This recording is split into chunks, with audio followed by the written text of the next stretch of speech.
Welcome back to this episode of Cope's Corner. I'm your host, as always, Mike Copenaver, aka Real Mike. You can find me on YouTube, Facebook, and Twitter, all at the likes of KOPESKORNER.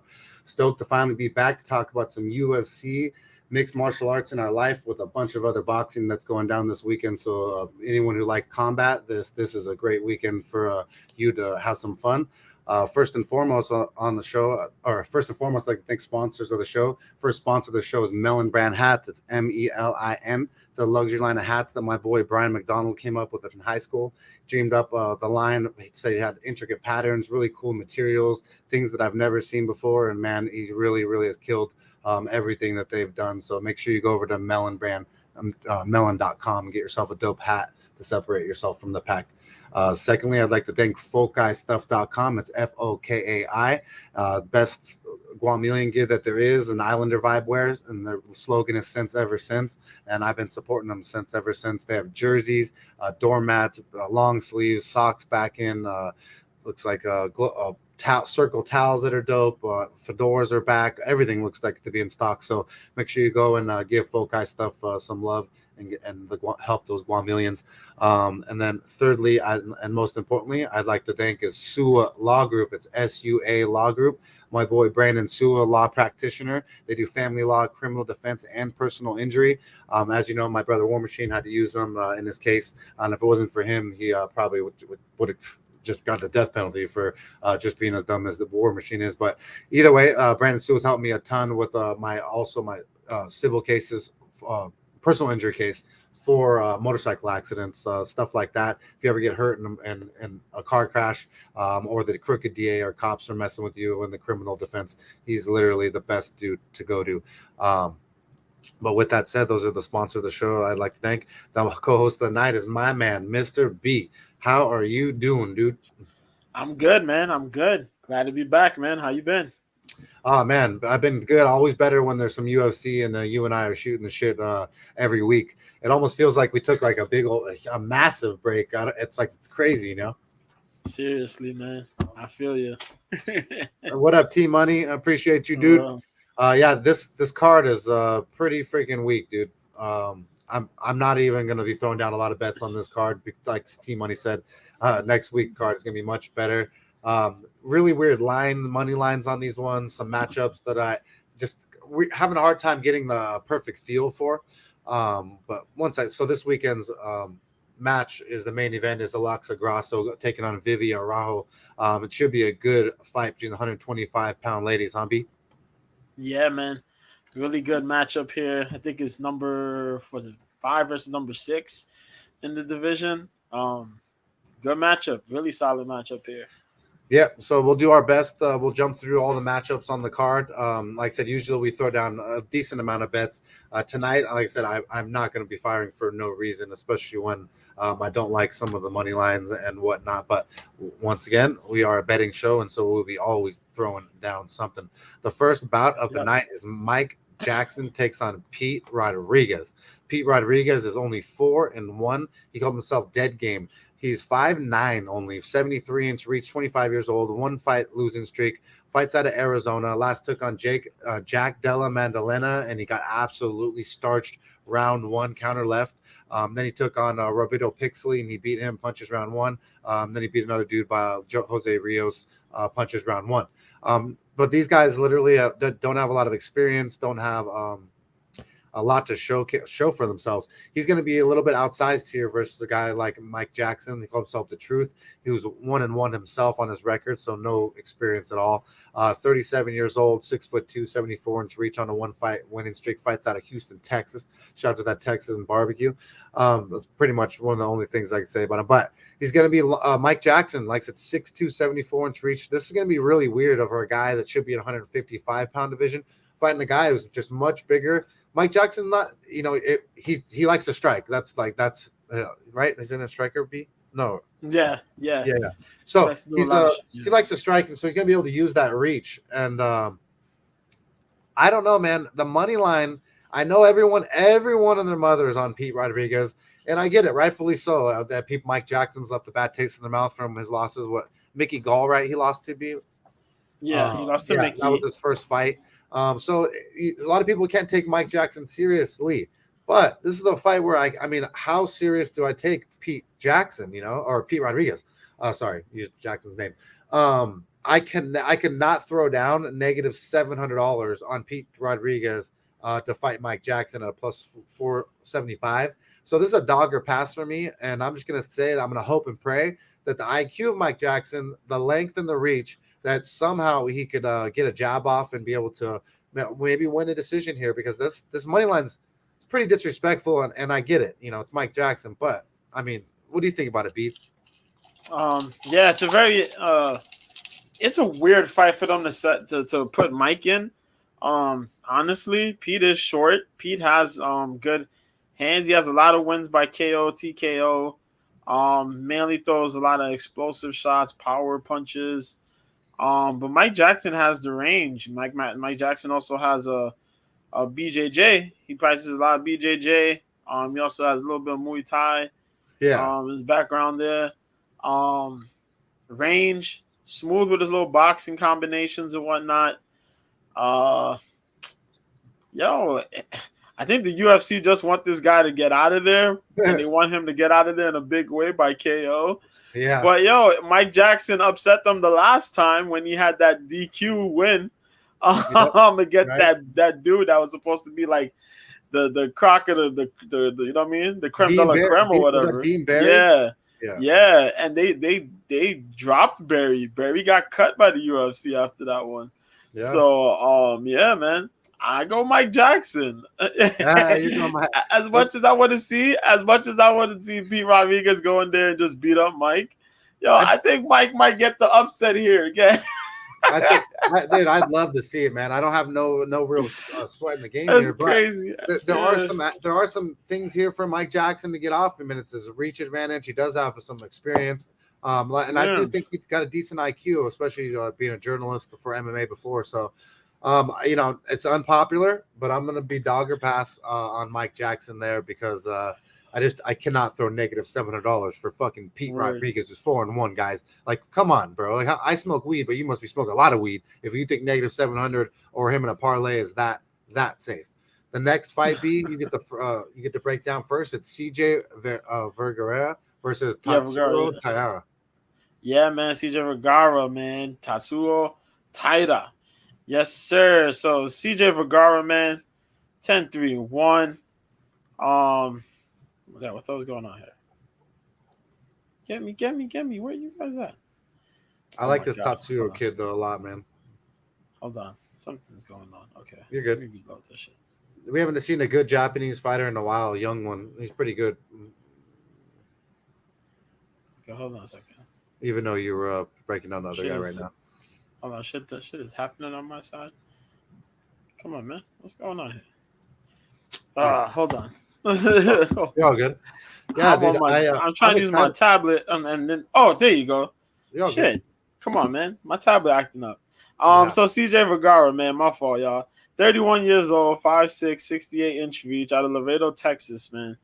Currently riding a 1-fight win streak out of Pete Spratt Muay Thai.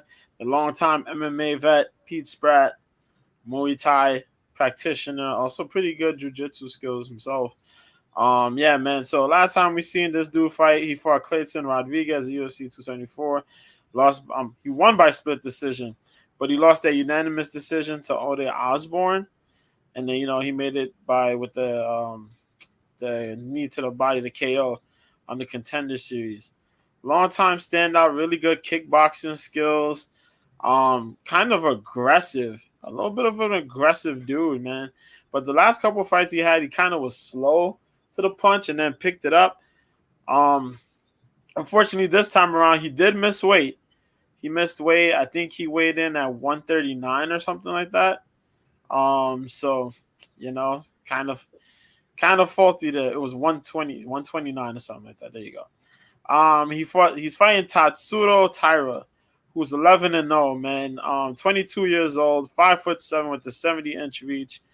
With the 20-fight win streak out of the Palestra, Okinawa. There you go. That's his gym that he's from. And he made his debut here back in May against Carlos Candelario. which was a really good back and forth fight, man. It's just that we didn't expect that dude to have that level of wrestling against Candelario. I didn't expect him to wrestle Candelario like that, but he did. His grappling is pretty solid, man. Um, Other than that, this dude is pretty nasty with his submission skills. He has power in his hands, but he likes to put pretty decent volume on folks, and then try to wrap you up with the grappling. This is a really good fight here. Back and forth action we'll get. I think the weight loss, the weight miss, might hinder CJ a little bit, man. I think Tyra might get this one, so I'm gonna take Tyra. Yeah, man, I like Tyra a lot here, as you heard me saying. I like the young Japanese fighter, as B was looking for his tablet. I This kid, man, he's impressive to me. I like his heart and his spirit. The Japanese, man, when they give you their all, they give it to you. He's gonna have a reach advantage over CJ. A lot of the times when people miss weight, I like to think it's a little mental lapse too, B. So hopefully that helps Tatsudo Tyra and also. So do you think did he get a finish, B? Because that's what I was thinking, but I was like, man, I'm thinking it might go the decision. It could go decision, man. It depends. Yeah. Because, I'm looking at this Vergara miss like, damn, I don't know if CJ is going to be slowed down or whatever. Is this going to impact his cardio quite a bit? Maybe not. If he was really trying to cut the weight, would it impact his cardio? If he wasn't trying to cut the weight, then he'd probably be there smooth sailing. Yeah, that's right. The weight cut really throws it off because then you can't even decide for decision or if he's going to quit halfway through, possible. Yeah. So if that's the case, man, and I think Tyra might be able to get a possible finish if the weight cut really hindered him, hindered CJ. If this was just like, yo, I tried to cut the weight, I didn't cut the weight, but I still feel good. Yeah. We're going to get one of those long battles where it probably goes to another decision win, but I think Tyra might do enough to get the decision. Yeah, I was just trying to find a better number. He's negative 250. Yeah. I'm willing to bet the negative 250. I'd like it to be like 180. He opened up at what is the internet taking so long today, bro? Yeah, he opened up at negative 270, so it's still around there. He hasn't really gone up too much. It's actually gone down a little bit. I want to throw down on Tetsuo Tyra, but it's like throwing down 250 on a dude who's so young. It worries me a little bit. But man, dude, I'm feeling this kid for some reason, B. Fuck it, dude. I'm throwing it down. I'll throw down 2.5 units on Tetsudo Tyra because I just feel like he's the better athlete, a little bit bigger, more professional, made weight. I feel like he's got the stronger mental attributes as well. So we shall see. I like this kid, and I whenever I like someone or I like to put my money where my mouth is if I'm going to back them. So the next fight should be there will be two women, absolute dogs, and one of them, one of her faces on one of these girls is not the best face you've ever seen in your life. But it's Pierre Rodriguez is taking on Sam Hughes. This should be a good fight, though, between these ladies. Sam Page calls herself Sam Hughes. She's 7-4, 30 years old, 5'5", with a 64.5-inch reach on a 2-fight win streak fighting out of Fortis MMA. She last took on Elise Reed, and she won elbows from Mount round 3. I believe she's battered poor Elise Reed that day. And then Estela Nunez, majority decision. She beat her, but she lost to Luana Pinero. Loma Lukboom. Loma's badass. You can't really hate on her there. And then Tisha Torres in her first UFC fight, which she got thrown to the wolves. So Sam Page is tough, man. She got a good wrestling type base, good jiu-jitsu. Striking, she does stand a little flat-footed. Doesn't have the best volume in my opinion. Let me check out her BJJ rank. No, doesn't have any BJJ rank. That's weird.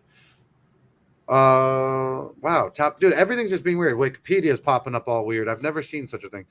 So either way, so now Sam Hughes taking on Pierre Rodriguez. She calls herself La Fiera. She's 8-0, undefeated. She's 29 years young, 5'3", with a 63-inch reach on a 9-fight win streak, fighting out of Panama. Born in Venezuela. Shout out to my boy Mentalist 420. Oh, what's up, Kick Your Bass? He's up here.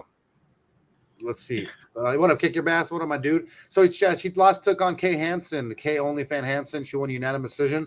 I believe we even bet her there, right? B last time when Yes, Pierre we won. did. Yeah, we cashed that there. The OnlyFans fade, and then she took on Valessa Machado, unanimous decision.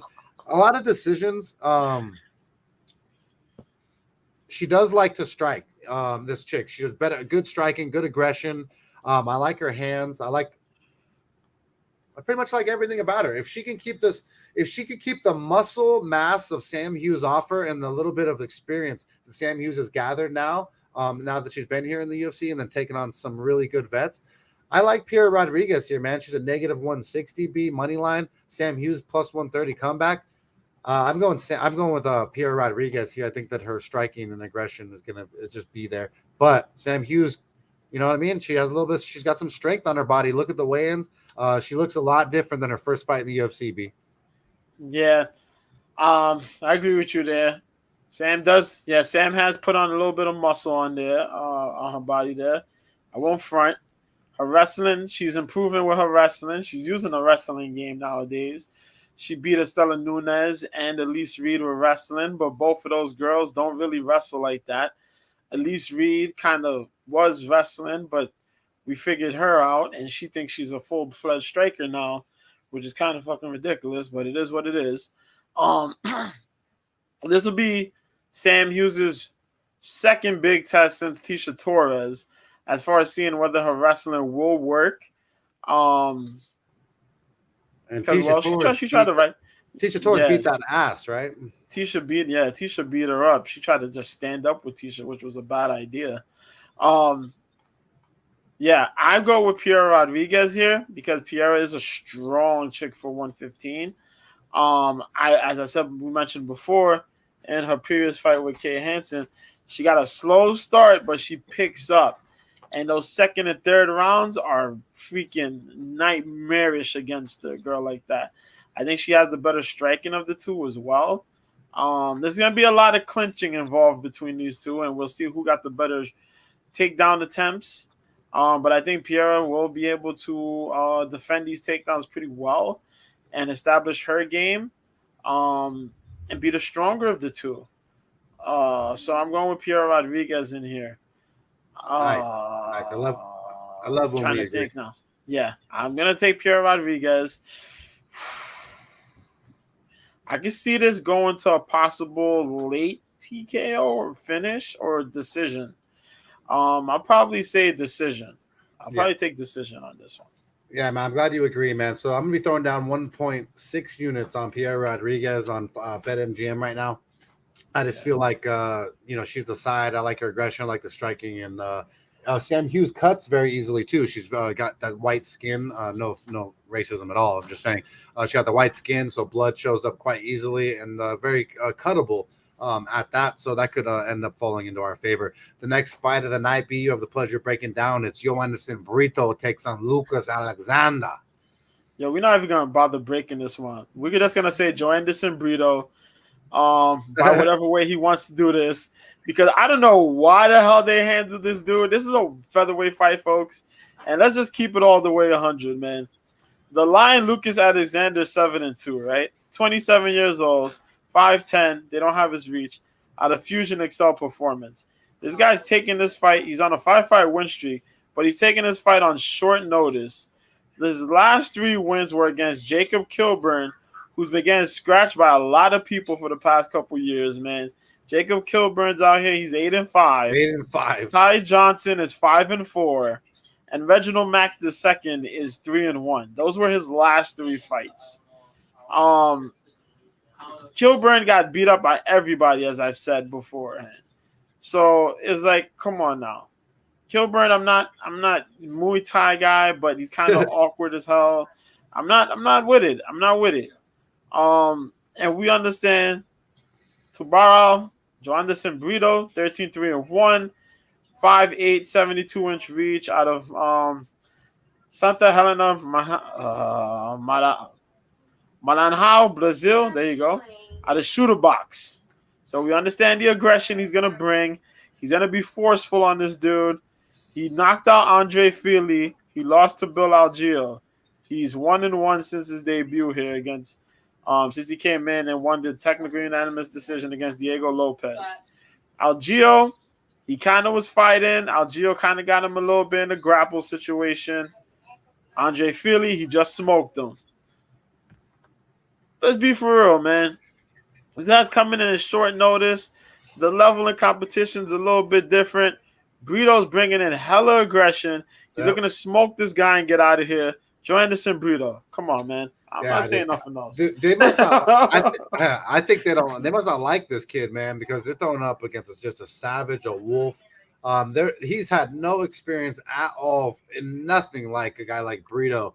The money line is, it could be steeper. For the way that me and you think he's going to kill a man. Negative 375, plus 300 comeback for the underdog. I'm obviously going Brito all day as well. I think he finishes him. I think he smashes him into the ground. I just don't know how. I don't even know how this matchup came about, other than they needed someone to fill in, or they just don't like. They just don't like this guy because he's fighting. Like I said, Brito is going to kill him. So I'm going Brito by TKO on the ground. I think he gets a top position, pounds him out. Hold on, and before you guys go crazy, let's just understand this one thing. Joe Anderson Brito was supposed to be fighting Melsik Bagdasaryan. Bagdasaryan is the cat that's trained by the Glendale Fight Club. We get mad at him, Mr. Head movement. But that dude, Bagdasaryan, got crazy takedown defense and is one of the meanest strikers coming up in the UFC, man. Okay? Yep. So when we're telling you that this guy coming in on late notice to take on a monster like Joe Anderson Brito, and we just like, just Brito all the way. So that's where we were coming from. Wow, can't say much better than B broke it down because he said it just straight, true to the point. The next fight is Nick Maximoff, 209 Stockton's own, takes on Jacob Malkoun. B, this is a very interesting fight. You could say you have a striker versus a grappler, but I think people are forgetting that Jacob Malkoun is a BJJ black belt. Very tricky on the ground, got good heart, good cardio. He doesn't look like a killer. Like, you look at his body, you don't see massive muscles, you don't see rip definition. You even look sometimes at the weigh-ins, he looks very not energetic.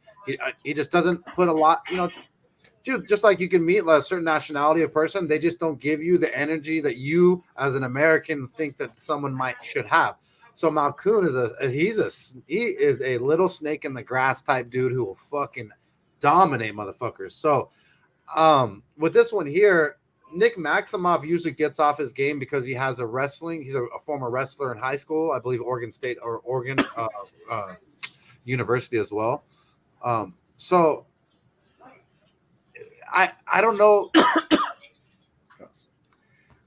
I like Jacob Malkoun's boxing. I like the way he strikes. I like his heart. I've seen him come back from some things in some fights. And if Nick had a little bit more edge on the ground, which I'm just not, he's a little bit bigger. That's it. 6 foot versus 5'9", 76-inch reach, 73-inch reach. But that reach advantage for Nick Maximoff is only good if you have better striking. And I just really do feel like Jacob Malkoun's striking is very good. But I don't know why. I like Malkoun, B. Who do you like on this one, B? Because I don't know if I like Malkoun as a person and as a fighter, but something sneaky about his striking, and he's got BJJ brown belt game. And it just it makes me lose a little bit more faith on Maximoff, even though I like him over here in California, Yeah, man, I feel you.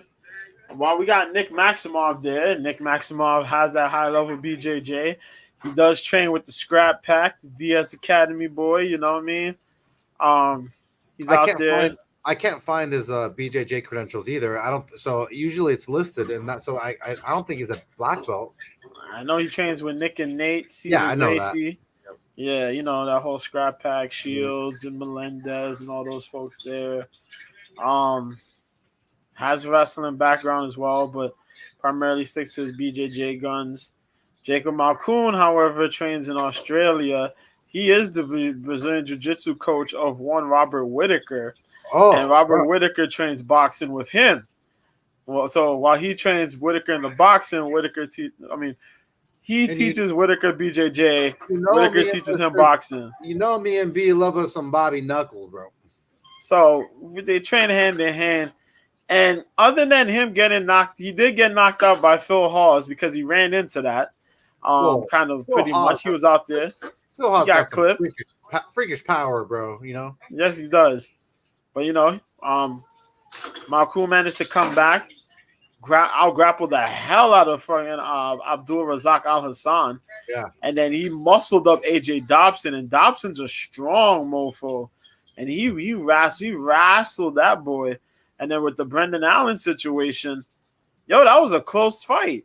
Yeah. They called it a unanimous decision, but a lot of people thought Malkoun won that fight. I think I even had a bet on who he fought, and I freaking we won, but Brendan Allen, just barely, and I was scared, Yeah, we had that. We had a bet. Yeah, we had a bet on Brendan. He came back in the later rounds, right, B? Malkoun? If I remember correctly, he started the first round, right?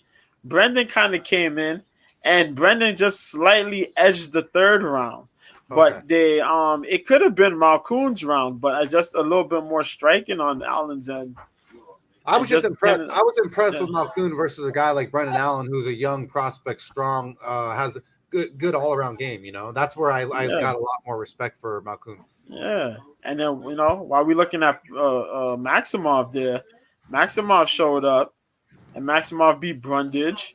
He beat Soriano by split decision. But then this man gets submitted in under 2 minutes by Petrosky. Like, super upset. Like, what the hell was that? Yeah. In a minute 16.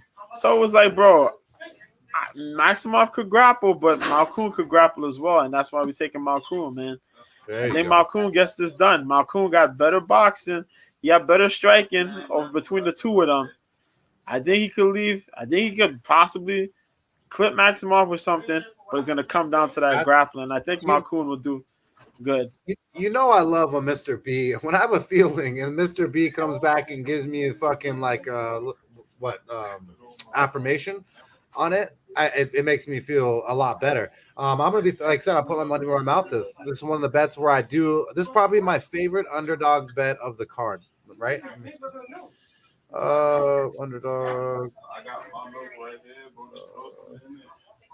This one and the next bout. There's two back-to-back dogs that I think are worth some money, but this is probably my favorite dog on the card that I think can get it done. It's Jacob Malkoun at a plus 105 on BetMGM, and I'm gonna be throwing down $100 on him, one unit.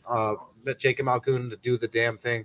I believe that he is a dog in his heart. I believe that he's got good boxing, and I feel like he really does have good jiu-jitsu as well. And like B said, rolling with Bobby Knuckles all the time and then striking with him, you couldn't ask for a better person to be with, B? Yeah, man. With that said, we're riding the Malkoun train, as you can't see. The next fight of the night, B, you get a breakdown first. Rafael Assunção is taking on Victor Henry. Yep, man. We got this fight here between Victor Henry and Rafael Assunção, man.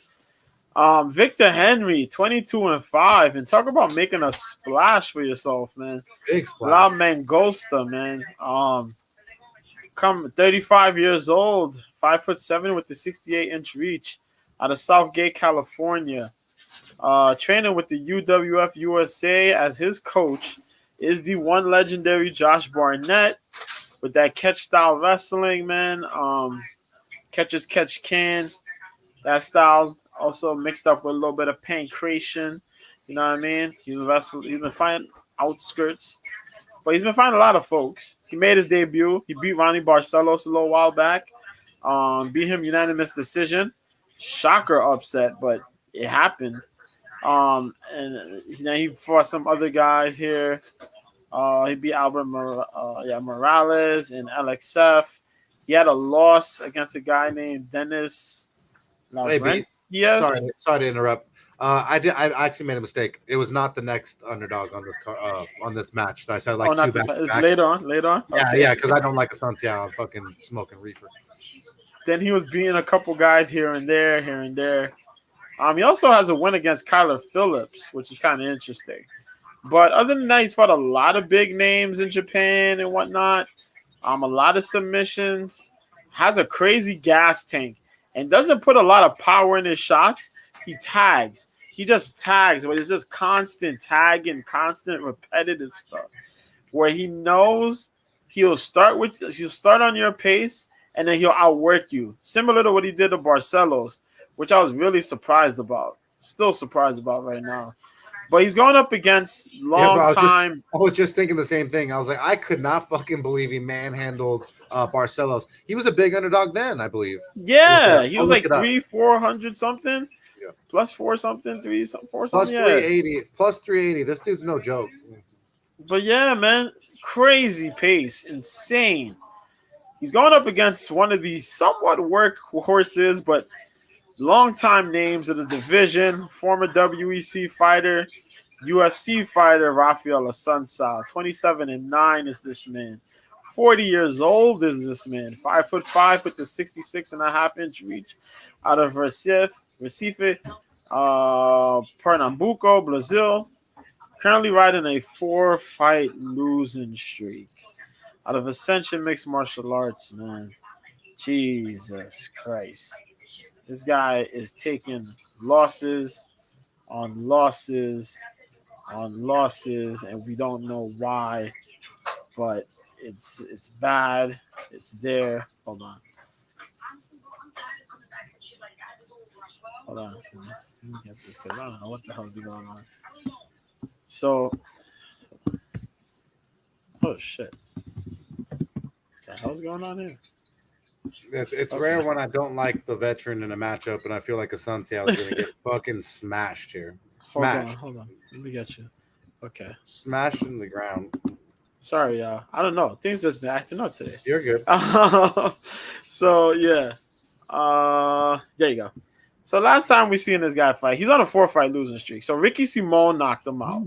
I remember that one. The right hook, the uppercut leaned him against the cage. 2 minutes, 14 seconds of round 2. He had 2 fights canceled, but then Cody Garbrandt knocked him out with the overhand from hell, if y'all remember that. Then Corey Sandhagen beat him by unanimous decision.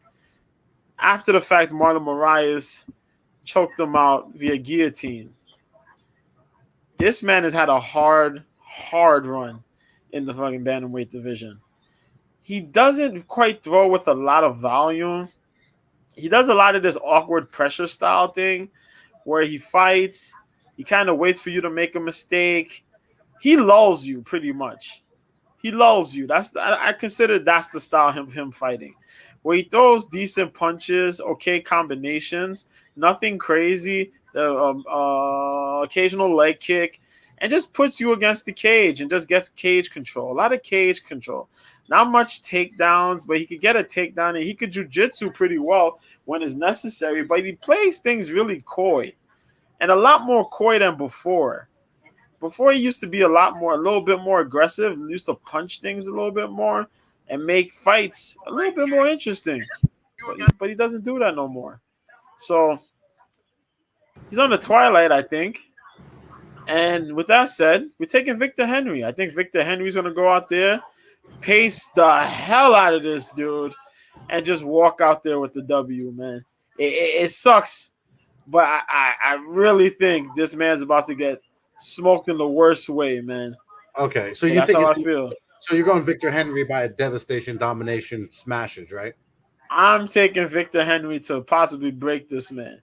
Okay, because I feel him to break him. Yeah. Victor Henry is a -400 favorite, plus 300 comeback for the veteran Rafael Assunção. And so because of that, I can't throw down I don't want to throw down 400. That's crazy. But inside the distance for Henry is a plus 130. And so I like Henry plus 130. There aren't a lot of spots on this part to make money, and I do like this guy. So I think I'm gonna do it. So I'm gonna throw down 1 unit on Victor. Let me ask you a question. Yep. They got a prop based on strikes? Just like volume? Yeah. I don't think so. Because some places do be based on volume. I've been meaning to ask you that. Yeah, Because no, I've heard some people they there might mention that's the time. there might be like on DraftKings or some other thing that I usually it's by round by you could call the round unders overs in knockout submission inside distance. Uh, yeah, I've never seen that personally. Okay, I'll take that. I'll take the inside. I'll take inside the Yeah, distance. I just a negative 400 favorite. A negative 400 favorite really should smash the shit out of someone, and I'm feeling it, dude. Like Assunção is getting father time's caught up. He's been B. You know my rule. How many times do I bet against tappers and nappers? You know, and this dude's been knocked out too many times, man. So he's been knocked out and submitted. Yep. So I'm liking that one. So. Did you get that one first, B, or did I? I can't remember. Oh, I took that one first. Okay, cool. The next fight of the night is Mana Martinez takes on Brandon Davis. This should be a good fight. One second, I'm gonna make sure I pull it up. Yes, sir. Brandon Davis is 14-9, calls himself Killer B, which is it's not Killer B like Ben Saunders, but it's Killer B, like just the letter B. And I don't know, it's pretty close, a little offensive, even though he's not around much anymore. But still, I love Ben Saunders, tough Ultimate Fighter season 6 with my bro in the back. So shout out to him. Brandon Davis called himself Killer B, 14-9, 32 years old, 5'10 with a 72-inch reach. He's on a 1-fight losing streak. This dude is a wrestler. He likes to get people down the ground. His head coach is Alan Belcher. Another great jiu-jitsu fucking dude. He is a purple belt in BJJ and a brown belt in Muay Thai is Brandon Davis. Super fucking slick, strong, good heart, good cardio. The only thing I could say is maybe his striking isn't there at, like up to the par of that I would like it to be. Maybe the volume would be just lacking just a hair. But he's not a striker, so that's possibly why. He's taking on Mana Martinez, Mana Boy. He's 9-3, 26 years young, 5'10 with a 70-inch reach. He's on a 1-fight losing streak, fighting out of Texas, baby. Head coach, though, is James Krause. So he's not in Texas then. He's over isn't Glory over in Missouri? Yeah. So he's over. Shout out to Lee Summit, Missouri, where my boy Kick Your Bass is real close to. James Krause, head coach of him. And you know me and Mr. B, we do like James Krause as a head coach or a cornerman, not so much as a betting show and lying about his friend betting $1 million or some bullshit. But so he has got James Krause in his corner. He last took on Ronnie Lawrence, who I'm not very fond of. He lost to him by unanimous decision. Guido Canetti, he won by split decision. Well, Guido Canetti, that win now has been gone up in the books after we saw what Guido Canetti did in his last bout. Jose Johnson, he beat by punches. The thing with Mana is that he's tapped before by triangle. He has not napped. I'll give him that from punches. So I don't like tappers, and B knows that. And so with this one here, Brandon Davis could wrestle fuck him, put him up against the cage, give Mana no space at all to strike. What are the stats are 5'10, 70-inch reach, 72-inch reach for Killer B, Brandon Davis. Man, dude, the odds makers have Brandon Davis as an underdog plus 135 on BetMGM, negative 165 for Mana Martinez. I do think that Mana Martinez's striking is better, but if you have no space to strike, Brandon Davis knows that. I feel like he could possibly get this done, be as an underdog. Who do you got in this matchup? Shit. This is a very tough one, man. It is. Brandon Davis. I like Brandon Davis. If Brandon Davis could get out of the first round, man. If Brandon Davis could get out of the first round, force Mana to throw those crazy wild punches he tends to throw. Because if not, and Mana tags him early, Mana might take him out, man. The non-bad Jarrell managed to take him out in his last fight. And I didn't like how that fight went down, man. That was ugly for Brandon. Brandon was trying to close in and couldn't get, for the life of me, couldn't get a proper shot off on the Dana killed the man, remember? I think we bet Batgirl on that one, remember? Yeah. And that's the ugly part about this fight, man, because that's why I'm not betting it. That's why I'm not betting it. I just think that's the thing that got me worried, because Brandon could get this, if Brandon could avoid taking a lot of shots in the first, trying to close up, put that weight, that frame on him, just beat him up on the inside, and then try to work your wrestling the later rounds. I could see that working for a guy like Brandon Davis, but it's just the fact that if he can't get that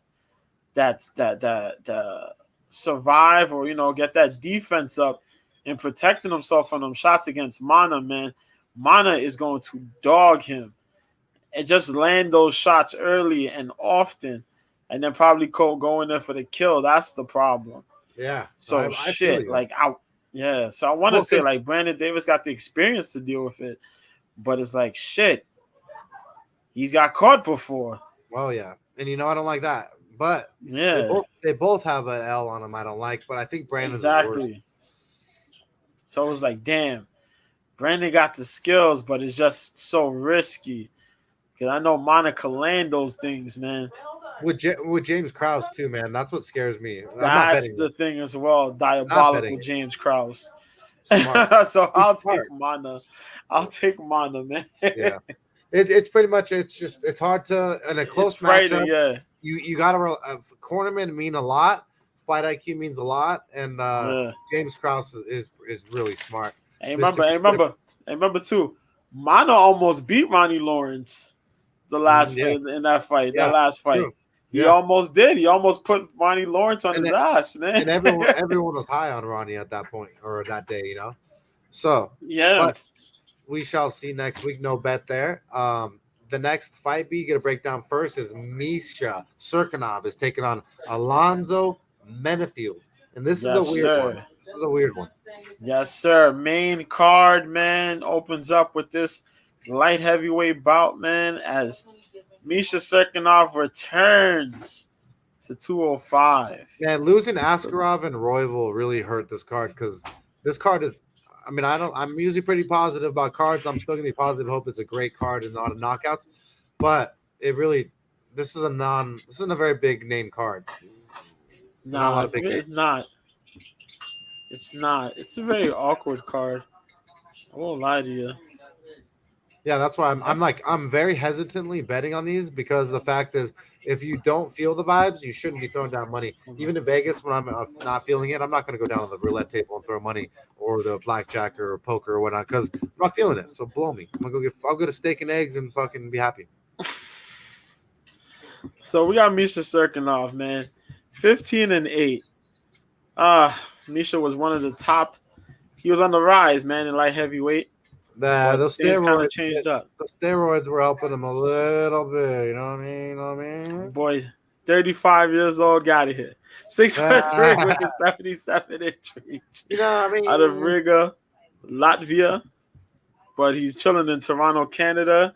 Trains with Extreme Couture. Currently riding a 3-fight losing streak. Bruh. His last fight out, he lost to Wellington Turman, man. He lost to Turman by armbar, minute 29 in round 2. That was back in February. He lost to Krzysztof Jotko by split decision, which y'all know how we feel about Krzysztof over here. Ooh. Oh, thank God Brendan Allen beat him. Oh, hey, cash that bet here on Cope's Corner, baby. We didn't even get to talk about it. We went 3-1 on the last card that we bet on. We dominated. Yes. And Ryan Spann, he lost to right across the ground strikes. Caught that man slipping back. Ryan Spann is a big disappointment too, bro. Like Superman, what the fuck? He literally just like hold his face and just curl up eventually. I couldn't believe that. But yeah, man. Then he was up, down through the light heavyweight division. But Misha's mainly he's like GSP. Minus the awareness. Well, minus the striking, minus the athleticism. Minus the high level IQ striking. But he does grapple. He grapples really well, though. I'm not gonna lie about that. He grapples real well. He's always fishing for the position before the submission. But he's going up against Atomic Alonzo Menefield, who's 12-3. 34 years old, 6 foot tall with a 76-inch reach, out of Saxon Muay Thai, trains out of Texas. a little bit with the Fortis MMA cats. Currently riding a 1-fight win streak. Him and his buddy there, Ryan Spann, longtime homies. They train out there in Fortis. Last time he fought that steroid cheat, Askar Mazarov, Mr. Oh, dude. Fake That was, record, do you remember that fake. motherfucker? Oh my God! All the bullshit steroids. I don't know why he looked like Shrek. That motherfucker. Horrible dude. Now he's suspended for like 6 months to 4 years, some shit like that for PED usage. Cheaters never prosper. Exactly. So he beat that guy. He lost to William Knight by unanimous decision, but he beat Ed Herman by unanimous decision before that, and Fabio Charant by Von Flue choke. Let's talk about it. Man, Alonzo Menafield got big power. That's one thing for sure. But he always lacked certain abilities, like certain things like veterans have. Kind of always looking for the KO, then was kind of tiring himself out. So he ended up taking some of these losses, some of these bad losses, like who was it? Devin Clark, I think, beat him beforehand. Yeah. He got knocked out by St. Preux, over St. Preux, yeah. Talk about OSP. OSP supposed to be fighting Alexander Gustafsson, but before the year end. Oh, that's fucking crazy. That's gonna be a shit. That's gonna be actual. I kind of like that matchup because it's fair. Not gonna lie. Word, but yeah, man. Alonzo, big power. He's improving a lot. He's also finding a little smarter, more of the measured pace. Also looking for submissions if they're necessary to get him. But always knows he got the hands and the ability to finish a fight whenever it's needed. Misha Serkinov, boy, Misha's taking losses, man. It's just light heavyweight losses, these middleweight losses, coming back and adjusting as a light heavyweight. Then you're dealing with a guy like Alonzo. His way to winning, he has to go for a measured approach and get takedowns for days. He's going to have to get on takedowns. He's going to have to get that wet blanket on. He's going to have to put his wet blanket game on and try to weather Alonzo Menafield. This would have been cool if this was a couple fights ago for Alonzo, but Alonzo on to shit now. Yeah. I think Alonzo gets this done. I think Alonzo's going to find his way to chip at this man and land something monstrous on Misha Serkinov. This is a must-win for Misha, but I think Alonzo gets this done. I think so too, man. I'm feeling him. I think he knocks him out because Misha Serkinov. I just don't feel he's as athletic. He's getting older. Alonzo Menafield is no joke when it comes to the power and athleticism. I just feel like this is just bad matchup. Almost like all the matchups as he's had. He's not going to have an upside here. He's not like going to all of a sudden make a title run. So I'm the same. I'm going Alonzo Menafield by devastation. I think he gets it done by a KO, TKO, devastating fucking uppercut or right hook, something fucking massive that fucking puts down Misha down to the ground into another realm. So, but yep, the next fight of the night is Dusko Todorovic takes on Jordan Wright, the Beverly Hills Ninja. Jordan Wright is 12-3. He is 31 years old, 6'2", with a 77-inch reach. He's on a 2-fight losing streak, fighting out of Los Angeles, California. Affiliated with Jackson Wink MMA over there in New Mexico. He last took on Marc-Andre Barriol. He lost by mounted guillotine choke round 1. Bruno Silva punches round 1. Beat Jamie Pickett. Lost to Joaquin Buckley. Hooks round 2. Don't like how many times the Jordan Wright has been tapped or napped. Very good striker. Good kicks. Super athletic, explosive if he can get his game off. But he's fighting another dude very similar. Dusko Todorovic. Thunder is 11-3. 28 years young, 6'1", with a 74-inch reach on a 1-fight losing streak, fighting out of Serbia. He last took on Chitty Bang Bang. He lost by elbows round 1. Mackie Patolo, he beat him round 1. Greggy Rodriguez lost to him all 3 rounds. And then Puna Haley Soriano punches round 1. So both these guys just been tapped and napped. It's like a perfect mix of someone that's going to die. Maybe the under 1.5 would be a good idea. Man, I don't know, man. I like the explosiveness of Jordan Wright for maybe a round. and then after that, Dusko. And so I'd have to go with Dusko for all around MMA skills that I've seen in the octagon. But both these guys have tapped. Both the guys have napped. Sorry, and I really I can't honestly ever bet on that or be confident on that. But I'm gonna go Dusko, even though I feel like Jordan Wright could kick him in his motherfucking head. What do you say about this fight, B? All right. Before we even get into it, what's the prop for not going the distance? Hold on. Do they have a 2.5 round prop? It's 1 second. They have one that doesn't go the distance. Hold on. Jordan Wright. Okay, one foot doesn't go the distance at all. Okay. Let's see. Wins by decision, not right by decision. Right by the distance. Fight doesn't end round 3. No. Fight ends in round 3. No. Fuck, dude, they have so many weird ones. You know that one. Does it go the distance? There you go. Fight ends in the final round or goes to decision. Goes to a decision or ends in the final round plus 650. There's on best fight odds. There is no like specific one for that. That's like what about just fight doesn't go the distance? Period. No. Not that I can see on best fight odds. I can't see that. It's either like right wins by decision. Right wins. No, there's nothing on best fight. Because Wright's not winning. Wright's not winning this by decision. Yeah, I refuse to believe he's winning this by decision. There is a prop of that, but not on here. But that's a prop that exists. I know people bet that all the time. I've never had a bookie that gave me the doesn't go to decision prop. I think that's DraftKings or something that I've never been on. But it is dope when they give them that. Well, if they do, folks, take that one. Because I don't see Wright going to a decision with this shit. Nope, this fight ends. Either Wright is going to get a KO or Dusko Todorovic is going to finish this man. One of these two things is going to happen. Yeah. I can't see this fight going into a decision. So why? It's simple. Jordan Wright is a kickboxer. Dusko Todorovic is a grappler. I'm not even getting an under. There's no unders even on here. It's weird today. Everything's weird. They don't want to give away that free money. No. That's why. I'm gonna look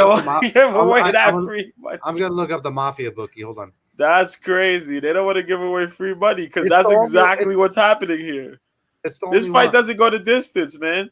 Dusko Todorovic's defense, while it's somewhat there, his chin is out. So he's always there to get clipped, and it can get clipped by a punch or a kick from Jordan. Jordan's fiery in the first round, but after the first round, he gasses horribly and folds. Hey, this is how spot on we are. The Mafia bookie that I'm in has under 1.5 for -240. You see? So they're on the same train. Hold on, I got a prop thing. Hold on, let me see what if there's any up.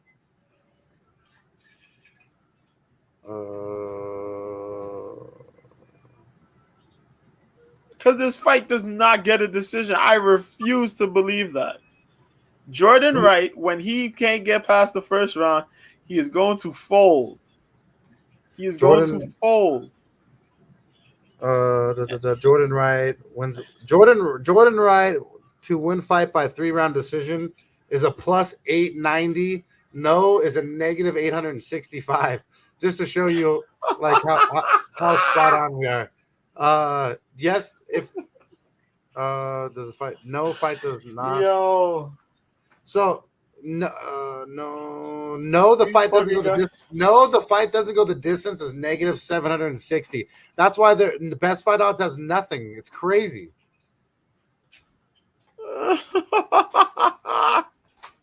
You see, they don't want to give away free money, y'all. See, they don't want to do it. It should be -180. It'd be good. That's bullshit. They don't want to give away free money because they know this don't go the distance. Just because the Dusko's defense or Jordan Wright's gassing after his first. Yep. That's what it is. Because if he gassing, he going out that second round, Dusko's going to grab him. He's going to toss him around, and he's going to pound on him. Yeah. And he's going to fold. He's going to look like cooked shrimp on the mat. That's what it's going to be. I'm sorry, y'all. That's how it's gonna be. But that's what it is right now, man. Oh, Mike took himself off. But yeah. Tell me Mike accidentally took himself off. Yeah, fucking stoner ass fucking. I hit the back button. I hit the back button on my mouse, and I was like, oh shit. I disappeared. Thank God, fucking technology nowadays keeps things going. Back in the day, Word. boom, that was It would have done. zapped. This whole thing would have been like, Dude, later, but man. that's how it is, man. Nightmarish. This fight is, like I said, I can't pick the winner. I don't know. It's just someone's dying. That's it. Yeah, somebody's got to go. If this goes to a decision, that'll be insane. But Oh, yo, that'd be so funny, bro. somebody's going. I will laugh.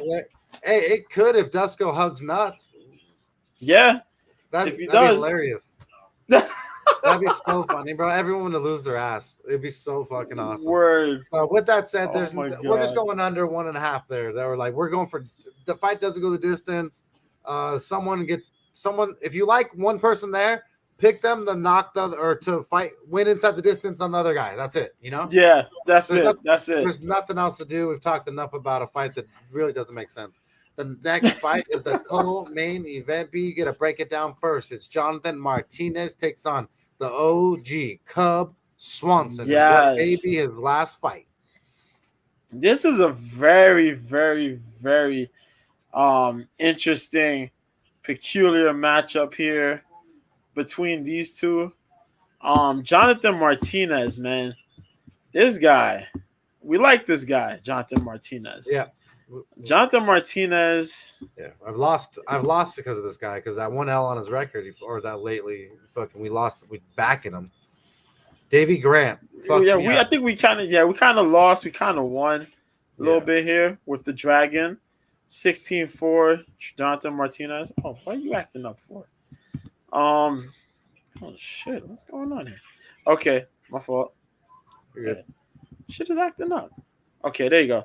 28 years old, 5'8" with the 69.5-inch reach. Representing Cali, man. But out of Factory X. Different breed MMA. It's a little gym that he's training with along with Factory X. Currently riding a 3-fight win streak. Training in Plainview, Texas. Let's go. He's on a 3-fight win streak. All 3 of his fights that he's had recently, Vince Morales, he won by unanimous decision. Alejandro Perez, he won by unanimous decision. Zviad Lazishvili, he won by unanimous decision. Those were all interesting fights. Yeah. Before that, though, he did lose to Davy Grant. Davy Grant knocked him with that overhand left. Davy Grant's a very dangerous dude. That was a wild Low fight. to the body. Oh, right to the body, left to the head. It's weird, but he lands it. Yeah. Before that, though, he beat Thomas Almeida by unanimous decision. Frankie Saenz, he flew with that crazy ass flying knee and knocked that man out. This dude is a big guy for bantamweight, but he's pretty rangy. He fights rangy, explosive, with those flying knees and the occasional kicks here and there. He's been fighting some tough dudes, though. And this is no exception. Cub Swanson, 28-12. The guy that trained out of Jackson Wink, longtime WEC fighter, longtime UFC as well. 38 years old, 5'8", 70-inch reach, Palm Springs, California. Currently riding a 1-fight win streak. Representing Cali, SoCal, man. Let's go. What's there to say about this man? He's been close to the title a couple times, never had the win. Had that 8-second knockout loss against friggin' Jose Aldo. That was the fight. That's the fight that actually put Aldo on the map. And then freaking what was it? Brian Ortega caught him in the guillotine. A couple folks caught him in the guillotine or beat him up, man. Cub riding a heavy wave, but that's my dude, man. He dated he's actually married to Kendra Perez, who works with the UFC, who she used to work for the UFC for like years. Also, she used to do the Best of Pride show. back in the day. So they're together. They have a bunch of kids. Shout out to Cub and Kendra, man. Um, but yeah, last fight he had, Darren Elkins knocked that man out. Punches in a wheel kick. Giga Chikadze lost to with the body kick. Daniel Pineda, he smoked that guy. He grappled a little bit. Kron Gracie, he beat the brakes off of Kron Gracie. But then he had a 4-fight win streak, which was nightmarish. That Kron Gracie Shane Burgos, he lost to by split. Moicano submitted. Frankie Edgar, the unanimous decision loss. That Ortega lost. But yo, this man Cub Swanson came to play. I liked him at the weigh-ins. He looked fantastic at the weigh-ins. He didn't look drained. He practically looks. No, there wasn't really a difference. Just a slight muscle, just a little bit body mass, just slightly different. But he looked mostly the same, man. He had a really fantastic cut. Didn't look depleted or anything. Was there chilling and waiting. Yo, we're gonna have ourselves a fight, man. Martinez, dangerous cat. Really good. I think Cub might come out here and do some fancy shit, though. I might pick Cub. I might take Cub as the underdog here. I don't know, man. It's crazy, but I might take Cub. It's hard not to. That's how I feel. I think Jonathan is really good, though. Jonathan has a lot of good abilities, but it's just that I don't like the wave of these past couple unanimous decision fights, man, where some of them were a little bit closer to you know what I mean, than they should. And I think Cub comes out here and he tries to street style on him and mix the game up on him, man. Yeah. I think Cub might have his number here. It's crazy you say that because I feel the same way. Jonathan Martinez is younger, longer, a good reach, but he's been shown that also he can be knocked out by a guy like Davey Grant in round 2, who to me I didn't think I was going to be that worried about Davey Grant doing that to me and ended up getting my ass knocked out. Plus 175 on BetMGM for Cub Swanson, negative 225 Martinez. Martinez is a blue belt in BJJ. Cub Swanson has been doing this thing for a long, long time. I believe he's a black belt. Yep, black belt under Machado. So that's a huge gap. I've seen Jonathan Martinez quit. So why would I be betting money line on Jonathan Martinez when Cub Swanson is the superior fighter to me? He's got more skills. Other than age, that's the only thing that I can say about Cub Swanson why I wouldn't back it. But with that said, man, I'm going to back Cub Swanson. I'm going to throw down one unit at the plus 175 number. I think that the veteran OG, we have a rule here on Cope's Corner, and whenever we got OG with some gas left in the tank and they're giving us plus money that's significant enough and there's a skill gap, BJJ-wise, just on the ground, Cub Swanson is way superior to B, People sleep on Cub Swanson's BJJ game. And then, like I said, if Martinez gets pushed against the cage for 3 rounds and fucking handled by the vet, which could very easily happen if that's what Cub wants to do, give him no space to get off those long legs, those long kicks, those long punches, all that stuff. There's no way I could bet the money line for Jonathan Martinez. So I'm going to be back in Cub Swanson there, and we shall see next week. The main event of the evening is Alexa Grasso takes on Viviane Araujo. This should be a great fight, man. Viviane Araujo, Vivi, she's 11-3. She's 35 years old, 5'4" with a 68-inch reach. She's on a 1-fight win streak. She last took on Andrea KGB Lee. She won unanimous decision. She lost to Caitlin Chukagian. Henzo Gracie black or brown belt. I can't remember. I think it's a brown belt. But either way, so she's, when she gets some experience there, matching her on the ground and some striking, she had a little trouble with Caitlin Chukagian. She lost to Jessica I, and me and B do not like that statement.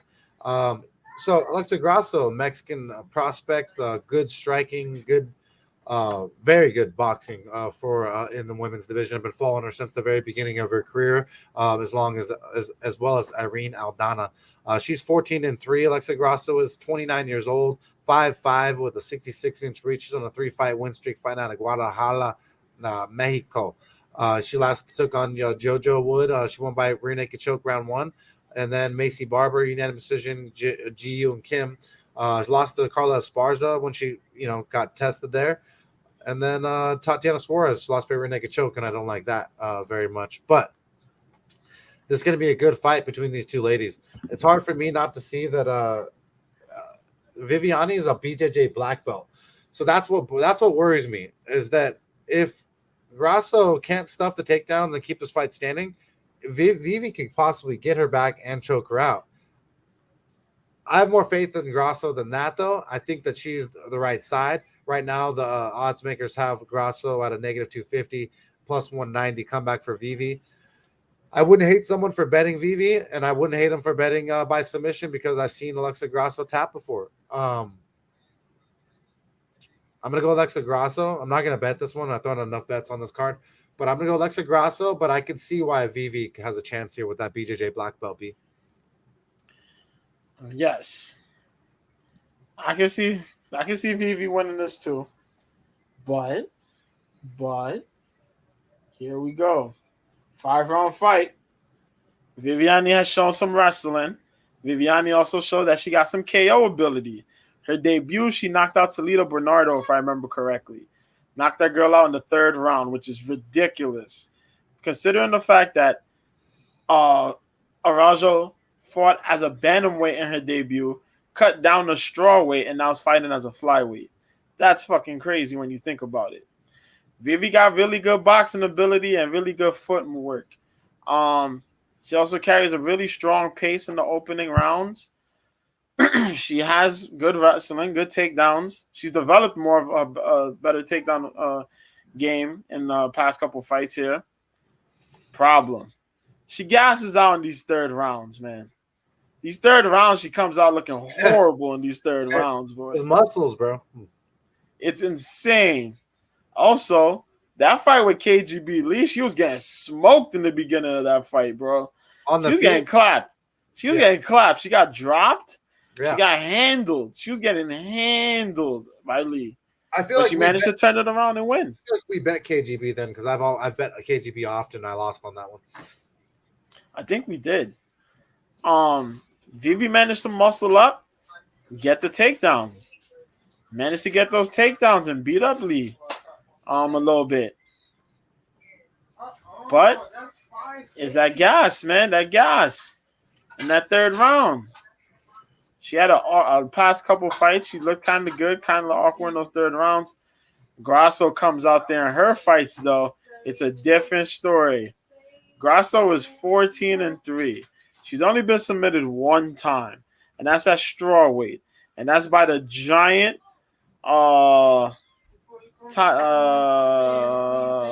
Suarez. Yeah, Suarez. She got right. Yes. She got submitted once by Suarez. And Suarez is a giant at strawweight. Let's be for real, folks. I know. That's and a good wrestler. And she's a super strong wrestler. Strong wrestler. Giant. And Grasso was, I think, 2 fights in. Yeah. Grasso's leveled up quite a bit. Training partner with Irene Aldana. Lobo's gym. They hold it down. She's improved quite a lot. Good footwork that girl got. Boxing is insane. Her kickboxing is pretty damn solid too.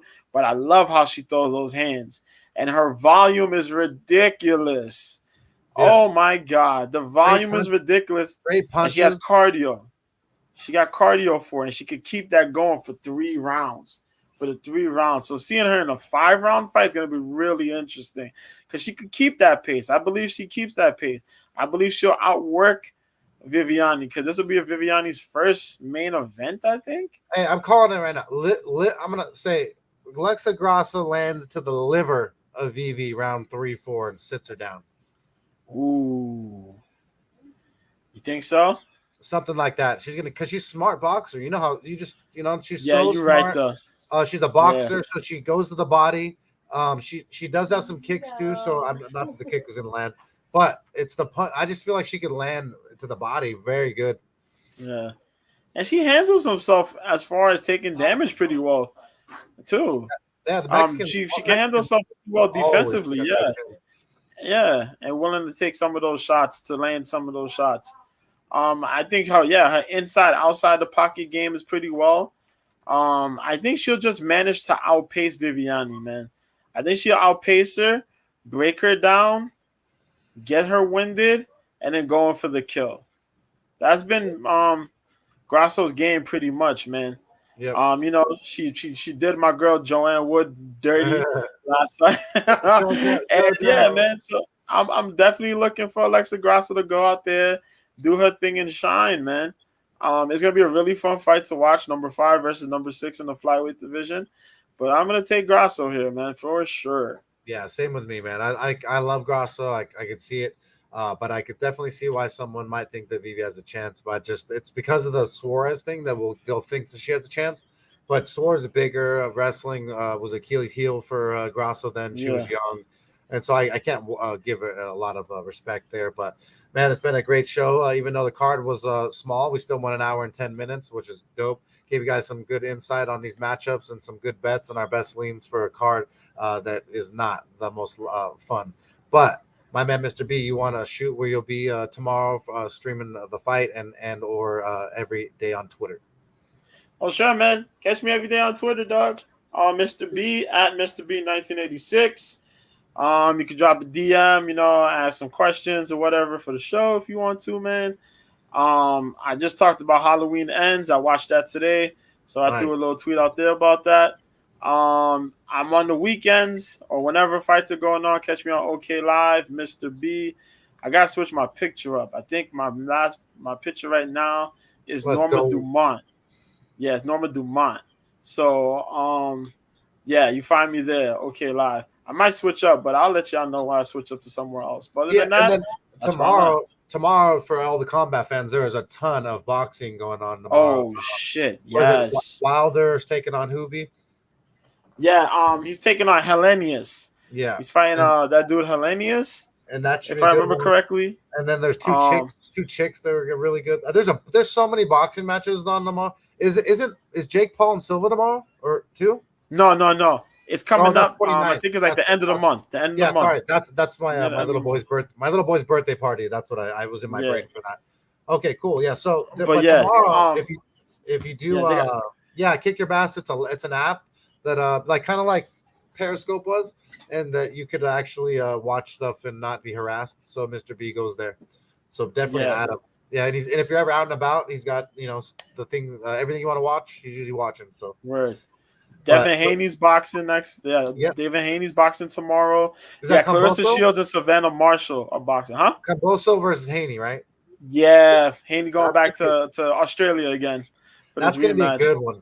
So tomorrow there is just a ton of combat. So between the boxing and that mixed martial arts, an absolute treat for you guys. But I really can't thank you all enough for being here with me and Mr. B, the KOPE. Until next time, let's hope that we cash these bets. And peace out. Enjoy your families. Late.